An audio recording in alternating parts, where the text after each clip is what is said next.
South Korea is one of the most successful countries on earth. It transformed itself from a war-torn nation into a technological powerhouse in just a few generations. Its companies build the smartphones in our pockets. Its ships cross every ocean. Its cars compete with the best manufacturers in the world. Its culture has conquered global entertainment. K-pop dominates music charts. Korean dramas attract audiences across continents. And Seoul has become one of the most advanced cities on the planet. By almost every traditional measure, South Korea is a success story. There is just one problem. South Korea may be disappearing. Not through war, not through economic collapse, not through natural disaster, but because fewer and fewer South Koreans are having children. In fact, South Korea now has the lowest birth rate ever recorded in a major modern economy. A statistic so extreme that many demographers initially thought it had to be temporary. It wasn't. Year after year, the numbers kept falling. And today, South Korea faces a demographic crisis unlike anything the developed world has seen before. Entire schools are closing because there are no students. Rural towns are emptying. Universities are struggling to fill seats. And businesses are beginning to worry about who will make up the workforce of the future. At first glance, this seems impossible. How can one of the richest, safest, and most technologically advanced countries on Earth struggle to convince its citizens to have children? After all, South Korea has modern infrastructure, world-class healthcare, excellent education, low crime, and a highly educated population. Historically, those are the ingredients of prosperity. But increasingly, they may also be the ingredients of something else. A society so competitive, so expensive, and so demanding that many young people no longer believe they can afford to build families. And that raises a much bigger question. Because South Korea's crisis is not really about babies. It's about the future of modern society itself. What happens when economic success becomes so intense that it undermines the very foundation of population growth? What happens when an entire generation stops believing that family life is compatible with financial security? And perhaps most importantly, what happens when a country can no longer replace its own population? To answer that, we need to understand how South Korea became one of the most successful nations in modern history. Because the roots of today's crisis were planted during the country's greatest economic triumph. In the 1950s, South Korea was one of the poorest countries in the world. The Korean War had devastated the peninsula. Infrastructure was destroyed. Industry barely existed. Poverty was widespread. Few people looking at South Korea during that period would have predicted what would come next. But over the following decades, something extraordinary happened. Through rapid industrialization, export-driven growth, and relentless investment in education, South Korea engineered one of the greatest economic transformations in modern history. This period became known as the Miracle on the Han River. Factories expanded, exports surged, living standards improved dramatically. Companies like Samsung, Hyundai, LG, and SK became global giants. For millions of Koreans, hard work delivered tangible rewards. Parents sacrificed for their children. Children studied harder than previous generations. And each generation generally lived better than the one before it. The formula appeared simple. Education created opportunity. Opportunity created prosperity. Prosperity created stability. And stability encouraged families. For decades, the model worked. But over time, the very forces that created South Korea's success began producing unintended consequences. The country became richer, more urbanized, more competitive, and far more expensive, especially for young people trying to start their own lives. Because success changed the rules of the game, and nowhere is that more visible than in Seoul. Today, roughly half of South Korea's population lives in and around the Seoul metropolitan area. That concentration is extraordinary. Seoul is not simply the country's largest city, it is its economic center, its cultural center, its educational center, its corporate center, its opportunity center. If you want the best university, you go to Seoul. If you want the highest paying jobs, you go to Seoul. If you want to work for major corporations, you go to Seoul. This concentration created enormous economic advantages, but it also created enormous pressures. Housing prices surged, competition intensified, living costs climbed, and suddenly, starting a family became dramatically more expensive. For many young Koreans, the path to adulthood now looks very different from that of their parents. Graduate from school, enter a hyper-competitive job market, work long hours, accumulate debt, attempt to save for housing, delay marriage, delay children, sometimes indefinitely. And increasingly, many simply stop at the last step altogether, not because they dislike family life, but because they no longer believe they can afford it. And that may be the most important shift of all. Because South Korea's fertility crisis is not primarily about culture, it is about economics, or at least economics as experienced by ordinary people. The official economy may be thriving, but for many young adults, the future feels increasingly difficult to reach. And this is where the story becomes much more complicated than declining birth rates alone. To understand why South Korea is running out of babies, we need to talk about something Koreans have long viewed as their greatest strength: education. For decades, education was the engine of South Korea's rise. Parents invested everything into their children's future. Students studied relentlessly. Academic achievement became the primary path toward economic mobility. And in many ways, the system worked. South Korea built one of the most educated populations in the world. Its universities became highly respected. Its workforce became exceptionally skilled. Its companies gained access to some of the best talent on earth. But over time, success transformed into pressure. Because when everyone becomes highly educated, competition intensifies. The standards keep rising. The expectations keep increasing. And eventually, standing still starts to feel like falling behind. Today, South Korean students face some of the most competitive educational environments anywhere in the world. Private tutoring has become a massive industry. Families spend enormous amounts of money preparing children for exams. Students often attend school during the day and additional classes late into the evening.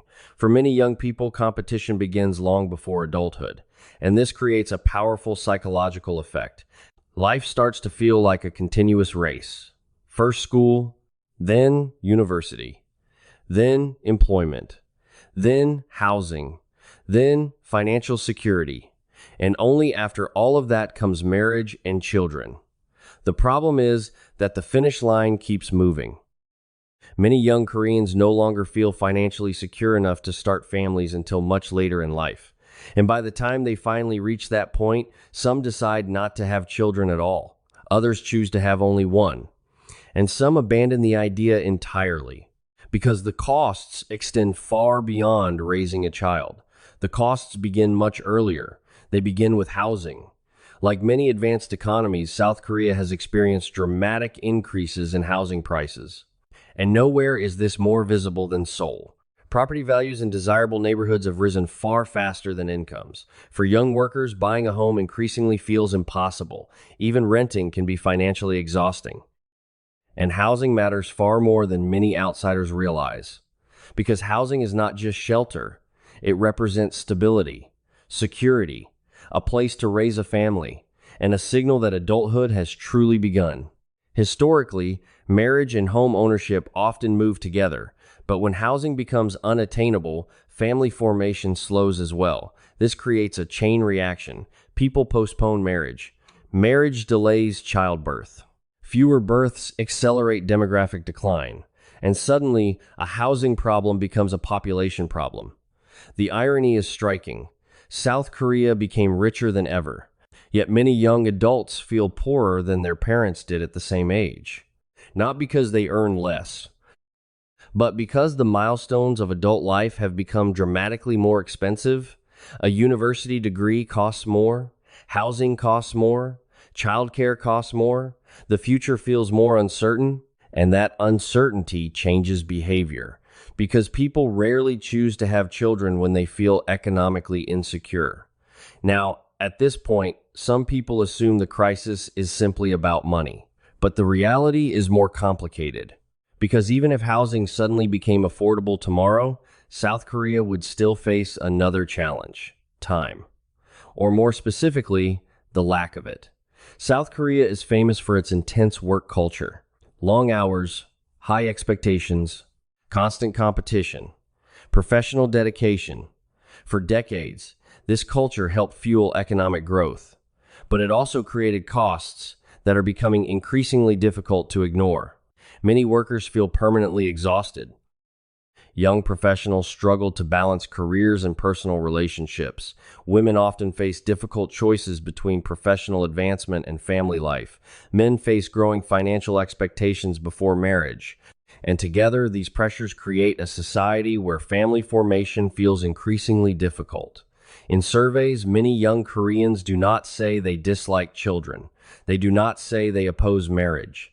Instead, they say something more troubling. They say it feels unrealistic. The lifestyle required to maintain economic security often appears incompatible with raising a family. And once enough people begin believing that fertility rates can collapse surprisingly quickly, which is exactly what happened. What began as a gradual decline eventually became a demographic freefall. And now South Korea is entering territory no modern society has ever experienced before. Because this is no longer a temporary trend. It is becoming a structural transformation, one that may fundamentally reshape the country's future. At this point, South Korea's falling birth rate stops being a social issue and starts becoming an economic one. Because populations do not decline evenly, they decline in waves. And those waves create consequences that reinforce each other. Demographers sometimes call this a demographic death spiral. The process is surprisingly simple. Fewer babies are born. Those smaller generations eventually become smaller workforces. Smaller workforces support larger retired populations. Taxes rise. Economic pressure increases. Public spending grows. And younger generations face even greater burdens than before, which often leads them to have even fewer children. The cycle repeats, and over time, the decline accelerates. This is exactly what South Korea is beginning to experience. Every year, fewer young people enter the labor force. Every year, more people retire. And every year, the gap becomes harder to close. At first, the effects are subtle. A few schools close. Some rural communities shrink. Certain industries struggle to find workers. But eventually, the consequences spread everywhere. Hospitals lack staff. Businesses face labor shortages. Military recruitment becomes difficult. Pension systems become strained. Economic growth slows. Because modern economies are built on a simple assumption. Tomorrow will contain enough workers to support today's retirees. South Korea is testing what happens when that assumption breaks. And no major developed country has ever gone this far before. In some regions, elementary schools now have only a handful of students. Entire classrooms sit empty. Playgrounds that once echoed with children have become silent. Small towns are aging rapidly. And in some villages, there are more funerals than births every year. This is not a future scenario. It is already happening, and the numbers are staggering. If current trends continue, South Korea's population could shrink dramatically over the coming decades. Not because people are leaving, but because fewer people are being born.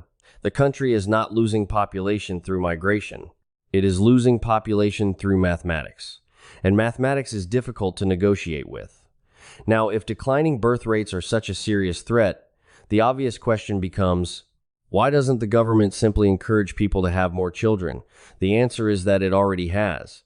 In fact, South Korea has spent billions of dollars trying to reverse the trend. Housing support, childcare subsidies, cash incentives, parental leave programs, marriage assistance, tax benefits. The government has tried almost everything, and yet the birth rate continues falling. Why? Because the problem is no longer simply financial. It is structural. Imagine offering financial support to someone who works long hours, struggles to afford housing, faces intense career competition, and worries constantly about the future. The subsidy helps, but it does not eliminate the underlying pressures. And this is what makes South Korea's situation so important, because it suggests that fertility decline may not be easily reversible. Once enough social and economic forces align against family formation, reversing the trend becomes extraordinarily difficult.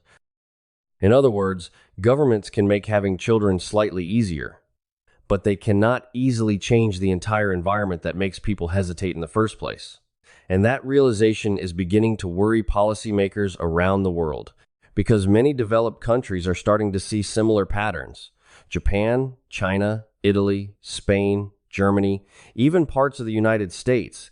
The details differ, but the direction looks familiar. Young people delaying family formation, housing becoming more expensive, economic insecurity increasing, birth rates falling. South Korea simply happens to be the furthest ahead, which means it may also be showing everyone else what comes next. And this brings us to the most important question of all. What happens when a country can no longer replace its own population? At first, the answer seems obvious. The population shrinks, but the real consequences go much deeper. Economic growth becomes harder. Innovation slows. Consumer markets contract. Labor shortages become chronic. The tax base weakens. Healthcare systems face growing pressure. Retirement systems become increasingly expensive. Even national security can be affected. South Korea still faces one of the most heavily militarized borders in the world. Maintaining defense capabilities requires people. Maintaining economic strength requires people. Maintaining social systems requires people. And increasingly, people are becoming the country's scarcest resource. This is where the story becomes almost paradoxical. South Korea succeeded. It became richer, healthier, safer, more educated, more technologically advanced. It achieved many of the goals modern societies strive for. Yet